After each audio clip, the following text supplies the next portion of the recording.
stars hitting that storm at about 11,000 feet, so we don't really know what's going on. But when I see that type of rotation mid-levels, especially in this environment, it's a red flag. So yeah, that may be much more impressive. That may turn into the storm of the day if it keeps strengthening as it moves east-northeast into Reynolds County. And that one's farther south, Brian, so then that one would go into Madison County eventually, and probably northern Bullinger County and Perry County.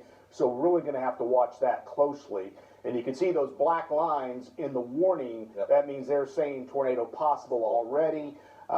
There's definitely significant rotation in the mid-levels on that storm. Yep, you are correct about that. So that's, yeah, if you're just tuning in, that's what's going on. We've got these storms, and amazing how accurate our forecast models, our high-res models were. They were showing our first storms coming in from the west at about 7 or 8 o'clock. And indeed, here we are, and they are rotating. Let me zoom in a little bit here. So the only area being affected in the heartland right now by anything intense, way out here in our extreme western counties, in particular Reynolds County, but this is just west of Reynolds County. Let me zoom back in here so we can get a little better view and get a little closer. And again, if you're in southern Illinois, western Kentucky, you're tuning in, you're like, I don't really care what's going on.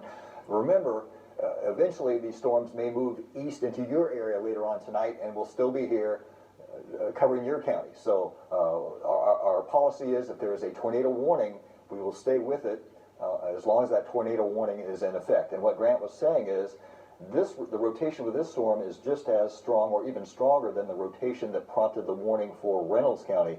And so we may have soon a new tornado warning for the middle of Reynolds County, Missouri. But in the meantime, this cell continues to move northeast through the northern part of Reynolds County, Missouri. And I tell you what, this cell, the last in the line there, I guess it's there's another cell. Looks like they're lining up and gradually increasing in intensity as they move from southwest to northeast. Yeah, and that one is just to the southeast of Somerville, and we expect this line this broken line of storms to continue to develop to the southwest. Yeah. And as we head later and later into the evening hours, the low-level winds are really going to increase, and that's why we have that first alert action day out, because we're concerned of very strong gusty winds with any storm. And then we're also going to be concerned with the possibility of some brief tornadoes with a line. If the storms stay separate like they are right now, they ingest all that energy, and that's how you get the bigger tornadoes. So that's kind of something that Brian and I are going to be watching to see, does this form a line of storms? And yes, then more people will be impacted, but the severity will be less. If they stay broken like this, then less will be impacted, but those that are could be significantly impacted in the type of environment we have. The wind shear is favorable for these storms to stay separate. However, we have a strong cold front moving in, and those cold fronts can do a lot of forcing. So I still think we're eventually going to get a line with this, Brian, as we head later on into the evening.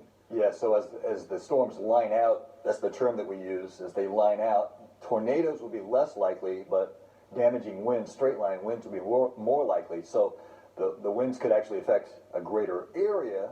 The coverage could be greater, but of course the intensity would be less. And to be honest, most people are more nervous about tornadoes because they're so intense and so deadly, potentially, than they are about wind. But in fact, the wind damage could be just as more widespread. So the bottom line is, it's going to be a rough night.